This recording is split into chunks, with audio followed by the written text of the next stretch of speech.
Hello students, this is Sandeep here. हम लोग atoms discuss कर रहे थे। So now let us move to the next part which is atomic spectra. Alright, so this topic is atomic spectra.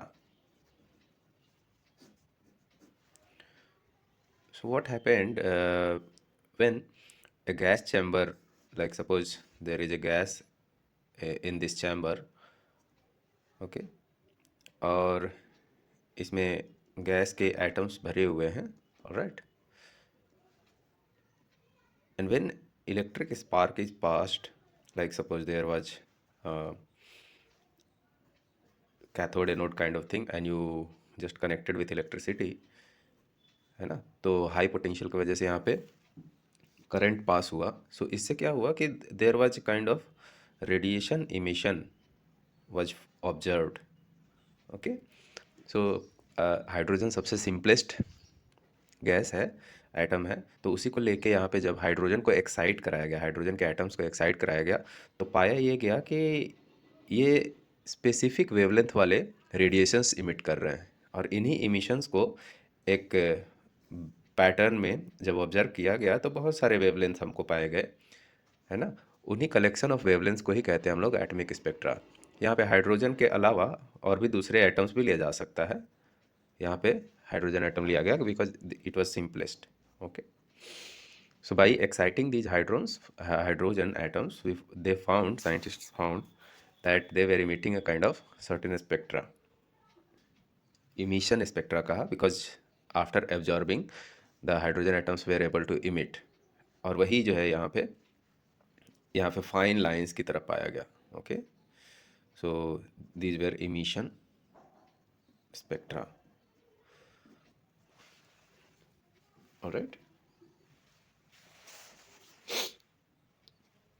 तो सबसे पहले इस स्पेक्ट्रा को ऑब्जर्व किया बामर नाम के, रिडबर्ग और बामर नाम के साइंटिस्ट ने. ऑलराइट, तो उन्होंने पाया क्या कि ये जो वेवलेंथ है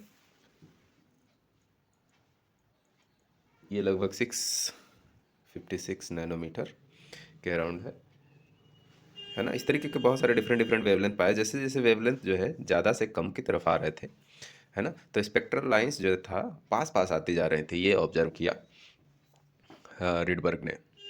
ओके ओके, जब उन्होंने ऑब्जर्व किया तो ही फाउंड कि पहला ये जो लाइन है इसको एच अल्फ़ा कहते हैं, ये H beta and H gamma, इस तरीके से स्पेक्ट्रल लाइंस उनको मिली, हाइड्रोजन एटम्स के द्वारा छोड़ी गई, है ना. सो फर्स्ट इनिशियली साइंटिस्ट लोग समझ नहीं पा रहे थे कि ये पैटर्न जो है इस तरीके का, ज़्यादा गैप फिर थोड़ा गैप जो है पास होता जा रहा है, ऐसा क्यों है. ऑलराइट, तो बाबर ने इसका सिंपल सा इम्पिरिकल रिलेशन पाया. इम्पिरिकल रिलेशन मतलब एक ऐसा फार्मूला जो कि इस चीज़ को एक्सप्लेन कर पा रहा था हाइड्रोजन एटम के लिए, है ना. सो ही फाउंड ए रिलेशन जिसको कि बामर फार्मूला भी कहते हैं, है ना. बामर फार्मूला ही फाउंड कि the wavelength of the emitted atomic radiation was given by 1 by lambda is equal to r into 1 by 2 square minus ni square. Okay, जहाँ पे r क्या था, ये था रिडबर्ग्स कांस्टेंट. इसीलिए इसको रिडबर्ग्स फार्मूला भी कहते हैं. Okay, and 2 was the first excited state. Okay, यानी कि जो ऑर्बिट था, इलेक्ट्रॉन्स ऑर्बिट, जहाँ पे इलेक्ट्रॉन जो है जंप कर रहा था, and this was the initial orbit.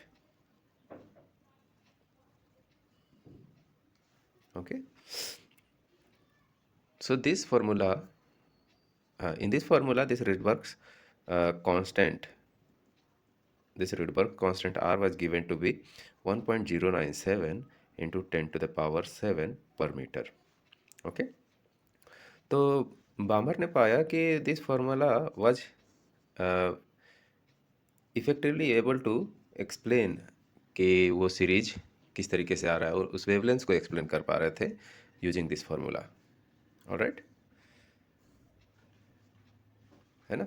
तो इसीलिए इस फार्मूला से जो सीरीज मिलता है, जो lines emitted bye hydrogen atoms मिलते हैं, स्पेक्ट्रल लाइंस, उसको हम लोग बामर सीरीज भी कहते हैं, बामर सीरीज, है ना। फिर आगे चल के और भी दूसरे साइंटिस्ट लोगों ने भी और भी different different wavelengths hydrogen atom से जो इमिट हो रहा है एटॉमिक स्पेक्ट्रा, उसमें ऑब्जर्व की। ओके, जैसे एग्जांपल के लिए, so first of all this observation was done by Balmer. Okay, so what were the other spectral series in this atomic spectra. So दूसरे स्पेक्ट्रल सीरीज जो हमारे पास हैं, उस एक को कहते हैं Lyman series. Okay, Lyman series के लिए क्या होता है, same thing, the inverse of wavelength will be given by Rydberg's constant into 1 by nf square minus 1 by ni square. अब यहाँ पे nf जो है वो 1 है and ni is equal to anything above 1 2 3 4 5 till infinity. Alright, यानी कि किस लेवल से इलेक्ट्रॉन स्टार्ट करके जंप कर रहा है दूसरे लेवल में।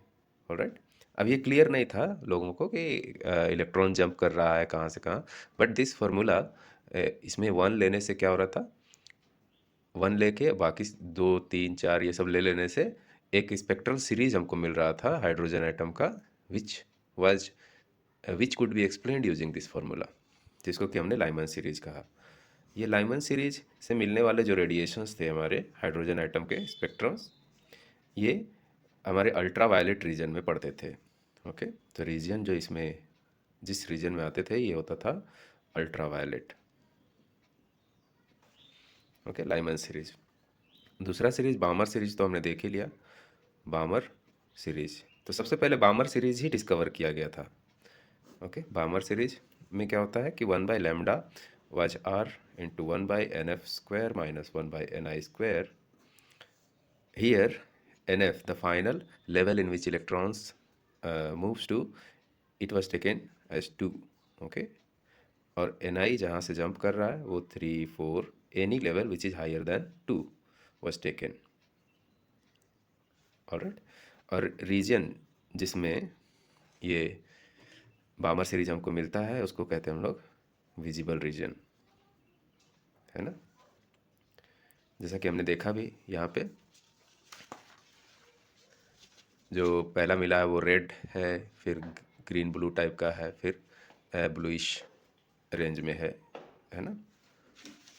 Okay, so this was बामर series. और फिर तीसरा स्पेक्ट्रल सीरीज जो मिलता है हम लोग को उसको कहते हैं पास्चन सीरीज, पास्चन। ओके, तो पास्चन सीरीज में क्या होता है, 1 by lambda is equal to R 1 by N F square minus 1 by N I square, ये सब वही चीज़ लिखेंगे, बट यहाँ पे एन एफ जो हो जाएगा वो हमारा 3 हो जाएगा, N I any level which is higher than that, यानी कि 4 5 6 ऐसे करके। और इसका जो रीजन है यानी कि इलेक्ट्रोमैग्नेटिक रेडिएशन में जहाँ ये पड़ता है उसको कहते हैं इंफ्रारेड। तो इंफ्रारेड रीजन में इनकी लाइट पड़ती है, तो उसके लिए हम लोग को क्या बोलते हैं इंफ्रारेड सेंसर्स की ज़रूरत पड़ती है इसको डिटेक्ट करने के लिए। जैसे कि टीवी के जो रिमोट में होता है ना, वो इंफ्रारेड सेंसर ही होता है, इंफ्रारेड लाइट भी छोड़ता है रिमोट। ऑलराइट, चलिए, सो ये हो गया Paschen series. So next fourth one is bracket.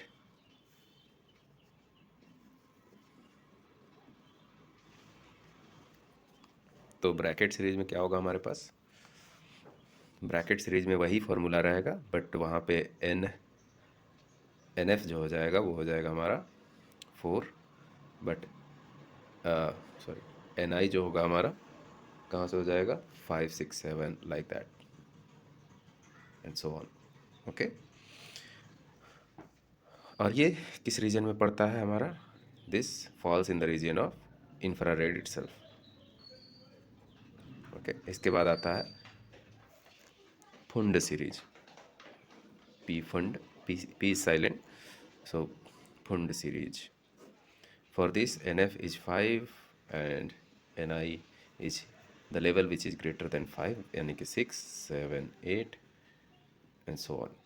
Okay, again this spectral series falls in the region of infrared, यानी कि इलेक्ट्रोमैग्नेटिक रेडिएशन में देखा जाए तो ये इंफ्रारेड में पड़ेंगे. ओके, सो आगे देखें हम लोग. Let us see one problem based on the concept what we have discussed.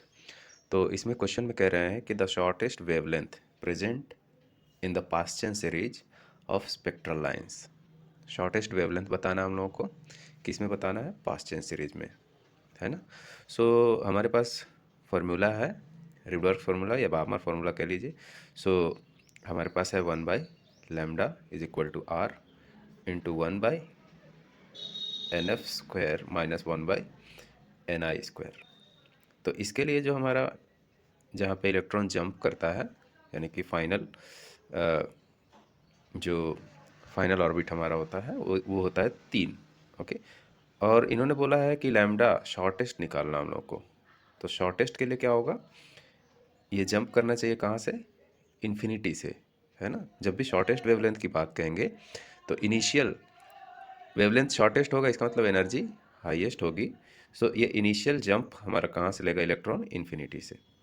Okay, for shortest wavelength. तो हमारे पास ये एक्सप्रेशन क्या हो जाएगा, 1/λ is equal to r into 1/3² minus 1/ infinity का स्क्वायर, है ना. इसको फर्दर अगर हम लोग सॉल्व करें तो 1/λ इज इक्वल टू 1/इन्फिनिटी तो क्या हो जाएगा 0, और ये हो जाएगा r इंटू 1/9 माइनस 0.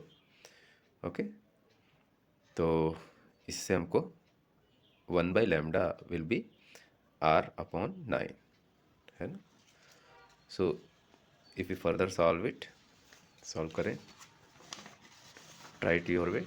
सो लैम्डा शॉर्टेस्ट जो आ गया हमारा, इसको हम लोग क्या करेंगे, इसको पलट देंगे ना. सो lambda will be 9/r. So lambda will be 9/r, और r का वैल्यू हम लोग को पता है. So 9 divided by r is 1.097 into 10⁻7. Okay, so ये 9 डिवाइडेड बाई 1.097 इंटू 10⁻⁻7 हो गया. ओके, अच्छा, इसको हम लोग अप्रॉक्स करके लगभग 1.1 ले सकते हैं, है ना. So what we write, 9 divided by 1.1 ले सकते हैं 10⁻⁷, और ये हो जाएगा 90 divided by 11 into 10⁻⁷. So what we get is 8 point. अगर इसको हम लोग देखें तो 90 डिवाइडेड बाई 11, सो 8 टाइम्स जाएगा, 2 डेसिमल आएगा, सो ऑलमोस्ट 8.2 इंटू 10⁻⁷.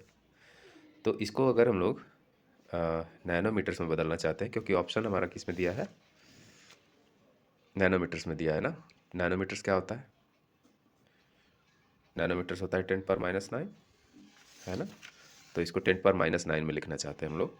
सो क्या करेंगे, एक बार 10⁻⁻2 से मल्टीप्लाई करेंगे और 10⁻+2 से मल्टीप्लाई कर देंगे. तो ये मिल के कितना हो जाएगा, 10⁻⁹ हो जाएगा, और 10⁻+2 होता है 100.